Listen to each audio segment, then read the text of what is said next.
என்னைய மனுஷன் நெனச்சாங்களா? இல்ல மிஷின் நெனச்சாங்களான்னு தெரியல. நேத்து போட்டிருந்த வீடியோல எனக்கு ஸ்ட்ரெஸ் அதிகமானனால வீடியோஸ் எதுவும் போடலன்னு சொல்லியிருந்தேன். அதுக்கு ஒருத்தர் டிஎம்ல வந்து, "நீங்க தான் ப்ரொடக்டிவிட்டி ஹேபிட் ட்ராக்கர்லாம் போடுறீங்களே! நீங்களே இப்படி இருந்தா உங்கள நம்பி நாங்க எப்படி ஜாயின் பண்றது? இப்படி இருந்துட்டு அட்வைஸ் பண்றதுக்கு வீடியோவே போடாதீங்கன்னு" சொல்லிட்டாரு. அவரு ஒரு ஃபேக் ஐடியிலருந்து அனுப்பியிருக்காரு. அத விட்டுறலாம்.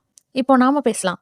நெறைய பேரு ஒரு பொண்ணோ, பையனோ எந்த குறையுமே சொல்லாம அவங்க கெப்பாசிட்டிய தாண்டி வொர்க் பண்றப்போ, அவங்கள ஒரு சூப்பர் வுமன்னோ, சூப்பர் மென்னோ பேர் வச்சு உசுப்பேத்தி விட்டுர்றோம். நாம அந்த மென்டாலிட்டில இருக்கிறதுனால, அவங்க லேசா டயர்டா உட்கார்ந்தா கூட, "நீயே இப்படிலாம் இருக்கலாமா? நீங்க டயர்ட் ஆகலாமா? ஆம்பள அழலாமான்ட்டு" எதையாவது கேட்டுவிட்டு, நம்ம ரெஸ்ட் எடுத்தா தப்பு, அழுதா தப்பு, ஹெல்ப் கேட்டா தப்புன்னு அவங்க லைஃப்ல எல்லாத்தையும் அவங்களாவே பண்ணிக்கணும்னு நெனைக்க வச்சுர்றோம். பட் உண்மையா அப்படிலாம் இல்லங்க.